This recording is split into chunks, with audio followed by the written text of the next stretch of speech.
You've spelunked into the Matt Cave. Hello, everybody, and welcome into another episode of the Matt Cave. Thank you all so much for spelunking on by. This week, we had 3 out of 4 teams in Utah with a win. That's pretty cool, especially after what has been happening with Real Salt Lake. My goodness. I'll talk briefly about them later on, but we're going to talk about the college football first. I'll go through each team, their performance, and my thoughts on them, as you would expect from me. And as always, thank you all so much for being here. I do appreciate each and every one of you for being here week over week. You all are amazing. Big shout outs to 3 people in particular. First, Brian Booth for his comments on a couple of my social media posts. I hope you have a killer time with your kids seeing the Chargers and Eagles play. It will be a home game for the Eagles, I promise you that. LA doesn't care about the Chargers. They barely care about the Rams. So, yeah, it'll be a home game for the Eagles. You and your kids are going to have a good time. So, I'm very jealous of you guys going out there. Big shout out to Angela Hammond. Hey, it looks like the Utes found their offense for at least 1 week, right? Who knows about that West Virginia team, but that Utah's offense looked really good, at least for 1 week. And then Gifford Pete, you're always in the comments, always sharing your thoughts, and I appreciate you very much, brother. Thank you so much. So big shout outs to all 3 of you. You're all great and amazing people. And thank you to all of you, not just, the big 3 spelunkers I mentioned there. You're my big 3. But to all of you for sharing my posts, sharing the podcast around. Truly, you are the best listeners in the world. Easily, hands down. So thank you so much. Now that the glazing is done, please share, comment, like, subscribe, wherever it is, however you listen. And then the weekly challenge to you, my dear fellow spelunkers, share this with one person that you think might enjoy the program. You don't need to splatter it on your social media like Angela Hammond does. You just share it with one person that you think will enjoy the program. That means a lot to me. So thank you all so much. And now let's dive straight into things. And let's start with the early kickoff. That would be Utah State traveling to Nashville, Tennessee to take on the ranked Vanderbilt Commodores.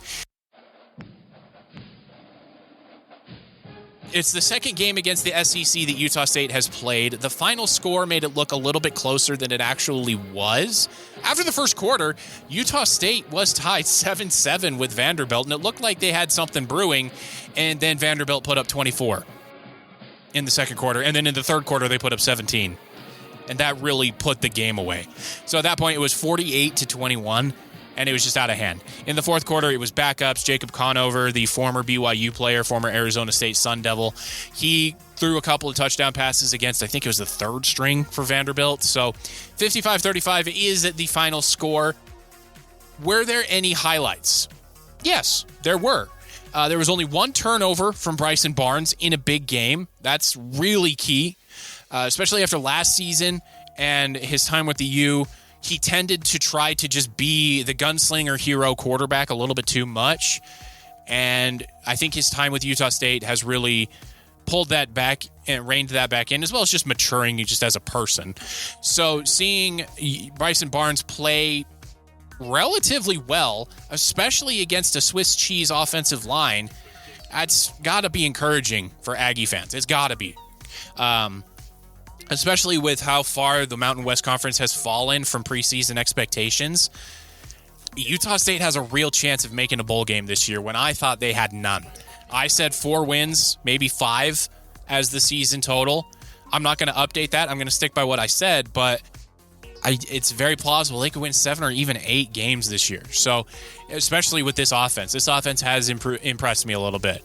On defense, it's a little bit scarier. Without Ike Taylor, that secondary is just not good. They're just not good. John Miller is legitimate. He had 12 tackles against Vanderbilt, 1.5 tackles for loss, and a sack. And the sack happened when it was first stringers out there. It wasn't, and the game wasn't out of hand yet. So I was impressed by John Miller. I continue to be impressed by him. He is legitimate, and the defensive line holds up a little bit better than you would think. I mean, looking at the stats against Texas A&M and Vanderbilt, you're not going to get the whole picture. But the defensive line, especially in a Bronco Mendenhall defense, is there to eat up blocks for the linebackers to run free and do their thing. They're not there to be game disruptors. They're not there to be game wreckers. They're just there just to eat up the offensive line. so that the linebackers can run around and make plays. That's the Bronco Mendenhall ethos. And trust me, I know it. I watched it for a decade, and I disliked it greatly. I think the defensive line needs to be more than just guys that hold up blockers.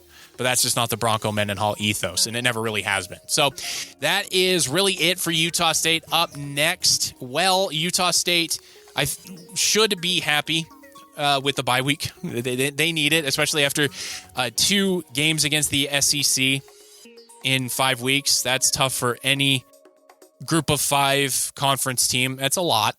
So after the bye week, they have to travel to Hawaii. They get to travel to Hawaii to play football. Jealous.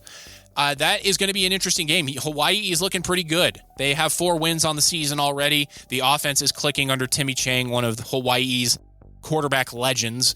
So it's interesting. It'll be interesting to see what happens there. Utah State's defense needs to show up better, and it needs to be more than just John Miller. So I don't know what Bronco Mendenhall can cook up in the lab for the defense. That is his specialty. That's what he does.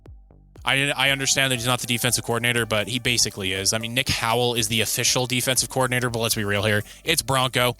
And against Hawaii, they have a very spread out, run it loose, sling it all over the yard.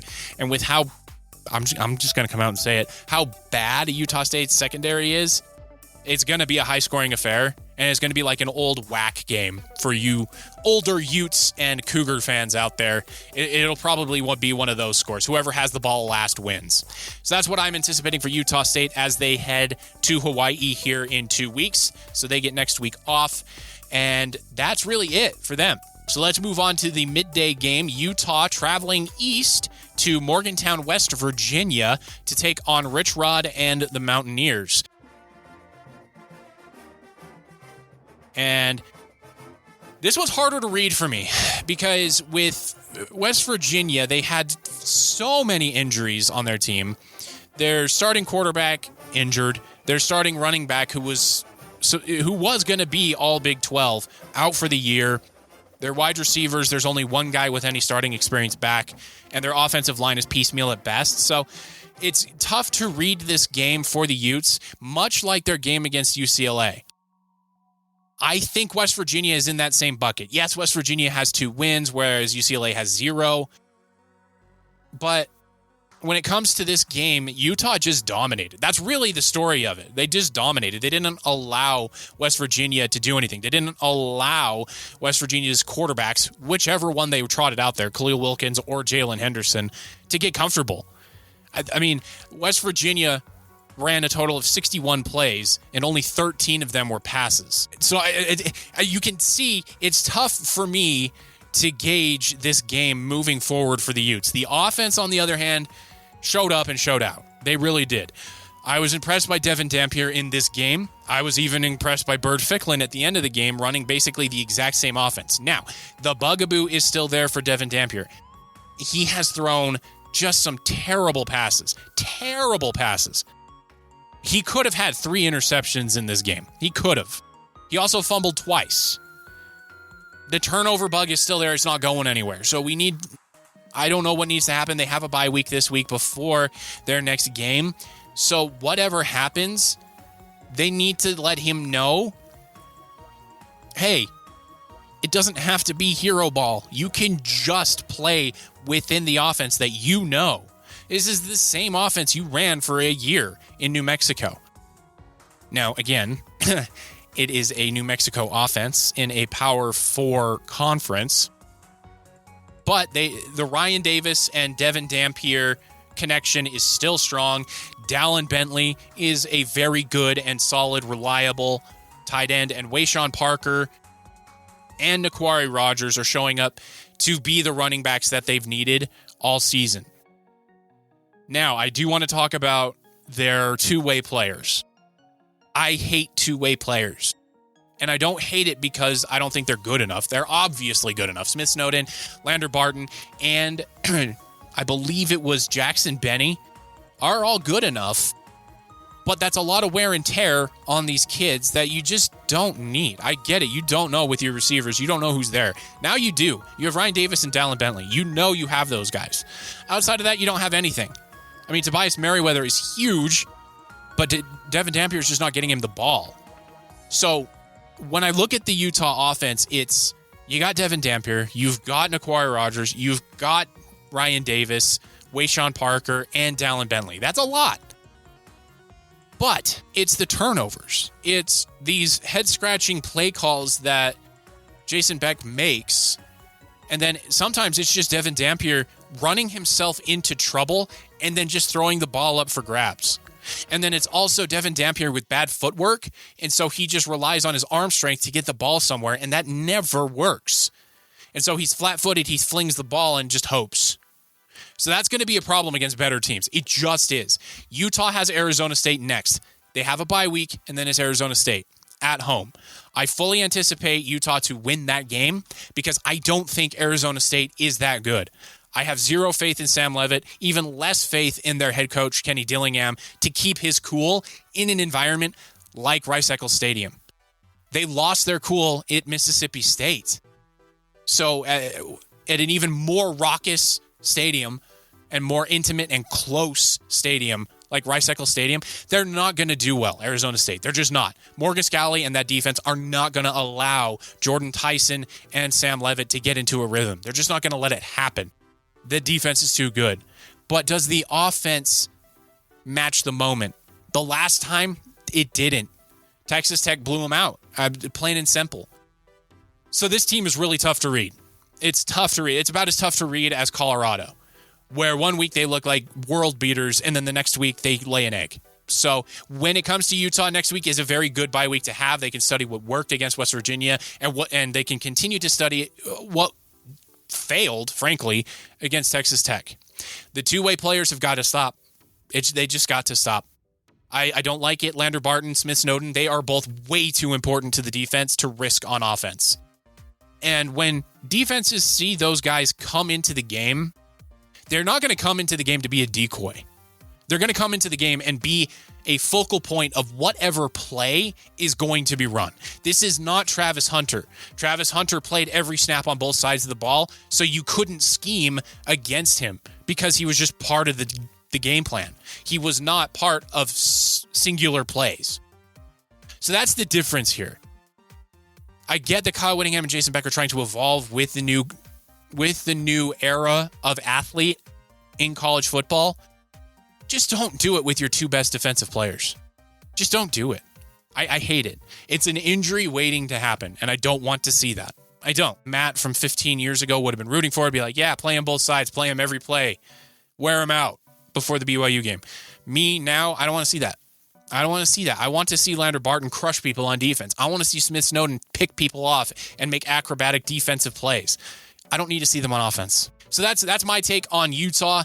It was a very impressive showing by the defense. They just absolutely shut down Rich Rodriguez's offense, and the offense showed up when it needed to, and the defense made it really easy for them. So it was another blowout victory for them against two of their three Power 4 opponents. They've outscored them 91-24. But it's UCLA who's winless, who just lost to Northwestern, and it's West Virginia who is down to like their fifth string running back by now. So it's tough to read, and we're 5 games into the season, and it's still tough to read. We're almost halfway through, and it's tough to read for Utah. So that's where we're at with them.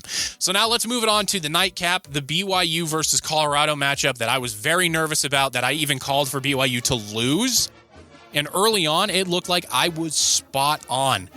Caden Salter played in that first quarter with confidence. He played like the quarterback who previously beat BYU when he was at Liberty. And the game looked like it was about to get out of hand. It really did. But then BYU's defense buoyed up, and the offense got comfortable. And I'll tell you something. I've been impressed with Bear Bachmeier. I really have been. Now, I'm also impressed with Aaron Roderick because he has been aggressive, but he's been aggressive in a way that makes it simple for the quarterback to read the game. If you've listened to me for a while, you heard me pan the New York Jets for how they handled Zach Wilson, making it too complicated. The plays were too long developing. The offensive line couldn't hold up. And so Zach Wilson was made to be the scapegoat when it was the front office and it was the coaching staff that set him up for failure. What Aaron Roderick has done with Bear Bachmeier is the exact opposite. They know what they have with Bear. They know they have a guy who's fearless. He's not afraid to make a mistake. He's just not. And so what Aaron Roderick does is he makes it simple for Bear to read the defense. It's simple reads. It's RPO, so run pass option. If, the defense blocks the run, like the handoff to LJ Martin or Sione Moa or Enoch Nawahine, then it's a simple read to Chase Roberts or Carson Ryan. If that stuff's not there, that can happen in 3 seconds. He can go, boom, not there. Boom, Chase Roberts not there. Boom, Carson Ryan not there. And then he takes off. That's really, really, really simple offense. But Aaron Roderick has schemed it in a way where it's tough to defend against because the route concepts are very brilliant. So I am praising Aaron Roderick. I know that's a rare angle from Matt, but I am praising him. He still has Aaron Roderick moments, like the swing route to LJ Martin where nobody was blocking, and so a linebacker came free and blew up LJ Martin, knocked the wind out of him. And so that, I thought, yeah, that's an Aaron Roderick play. Or the reverse that nobody blocked for and one of his guys got blown up. Or the handoff where there was 3 guys in the backfield. So, of course, the Colorado defense was going to be in the backfield to blow it up because there was only 2 guys outside of the box for BYU. There's a lot of Aaron Roderick going on. But the play I love the most is that triple reverse. The fake jet sweep into the fake handoff into the reverse. That's brilliant play design, and the offensive line and the tight ends block it really well. That was the play that Cody Hagan ran for that 32-yard touchdown. I love that play because it literally means nothing for the quarterback. You fake, you turn, you fake. Well, you get the snap, you turn around, fake, you turn around again, fake, and then you just hand it off. That's great. It puts no pressure on the quarterback and puts all the pressure on the defense to read and be patient. Defenses are coached to attack, read your keys, and then attack. It's tough to get a key on a play like that.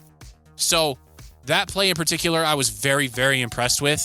And then the concepts in the red zone, I'm very impressed with. That route for that first touchdown for Chase Roberts, where he just put the defensive back in a blender, I was so impressed with. Where he just stuck it, he went full speed in, stuck his foot in the ground, turned to the pylon, and the Colorado defender could not keep up. That was a brilliant route from Chase Roberts. And then the simple scheme of an in route for the second touchdown where he had the tight end run to the flat and then Chase Roberts went over the top of that. The defenders ran into each other. That wasn't a mistake from the Colorado players. Maybe it was because of how they were aligned at the snap, but it was the scheme that got Chase Roberts open because the defenders ran into each other, and so Chase Roberts was wide open. Bear Bachmeier just had to put an easy throw on him. So very, very good game from Aaron Roderick. The highs really outmatched the lows, especially early on in the game. There were some pretty low lows there, but once the team and the coordinators got into the flow of the game, I was very impressed. Jay Hill, fantastic defensive coordinator. I hope he sticks around at BYU forever. Maybe he doesn't want to have a D1 coaching job. We'll see, but he's very good. And Aaron Roderick is coming up to the moment with a true freshman quarterback. So that's a lot of glaze there. Bear Bachmeier looking very good. Very good.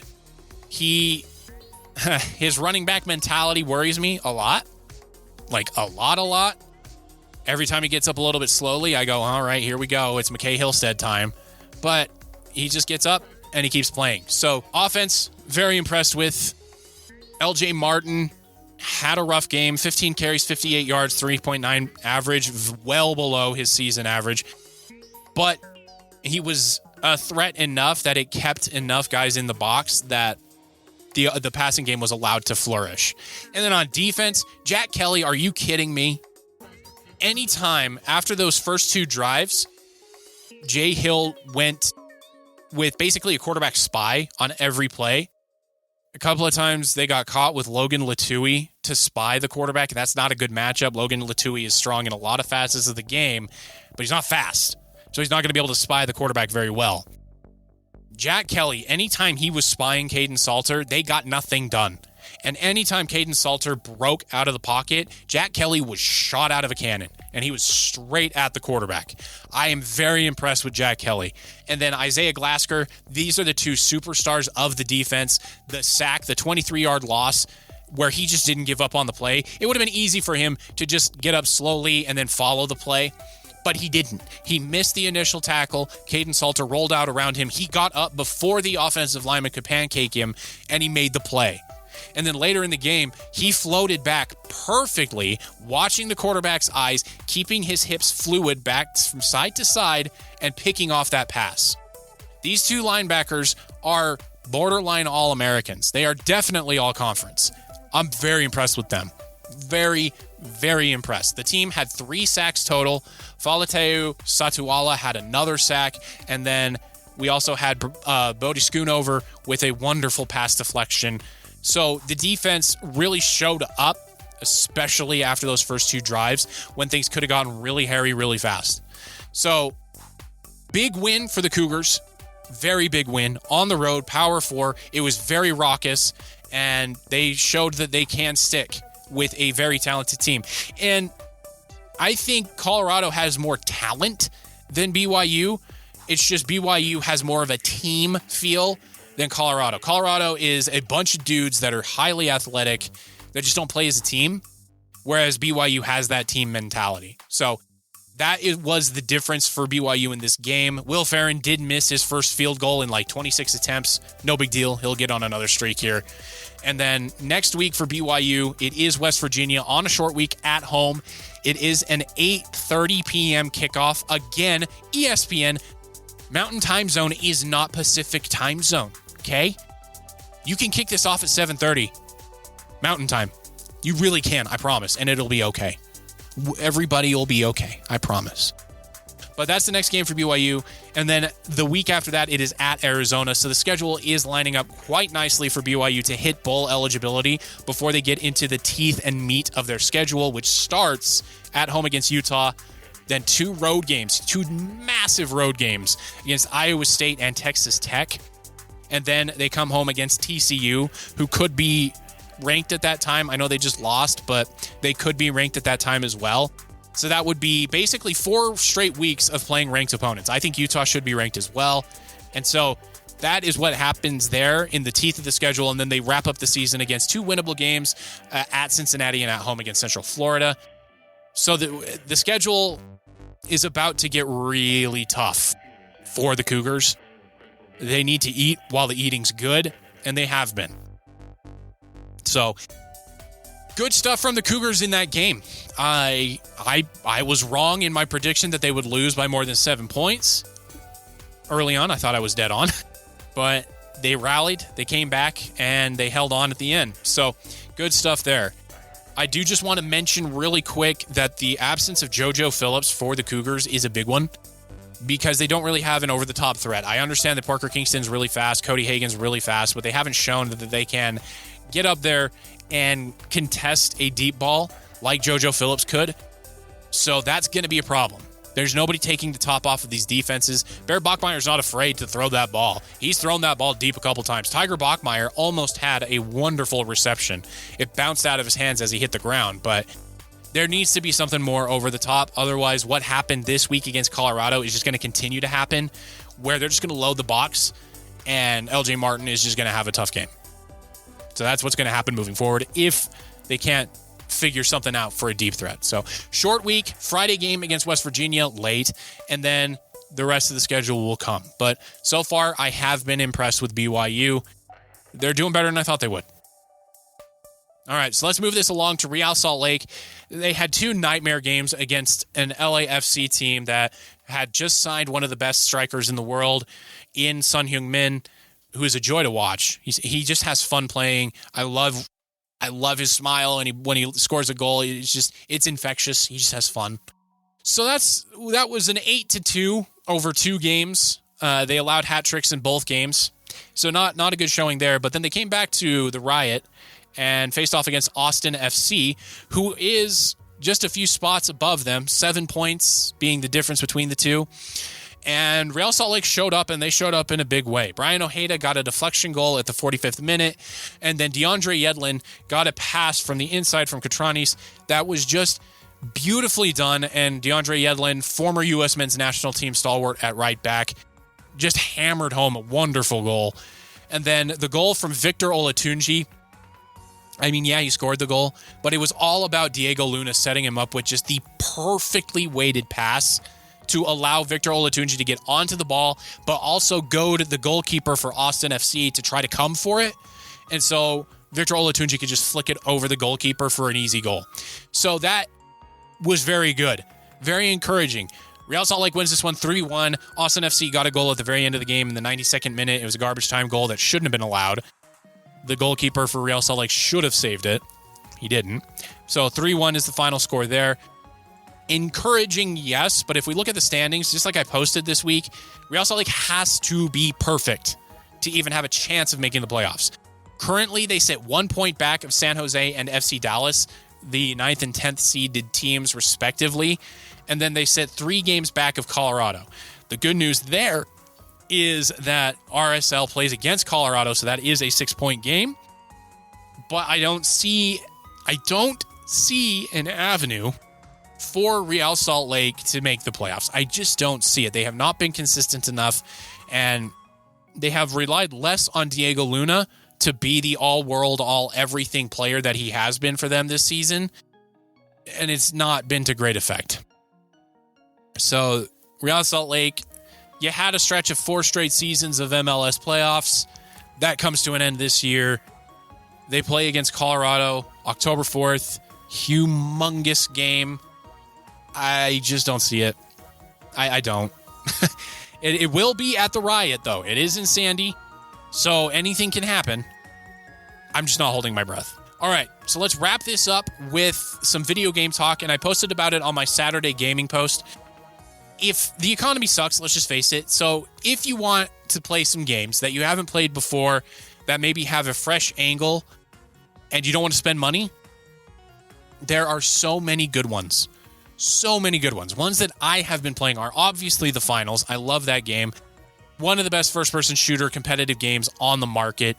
Halo Infinite has a free multiplayer. I've been debating jumping into it just to get, just to scratch that itch that hasn't been scratched in the years since like Halo 3.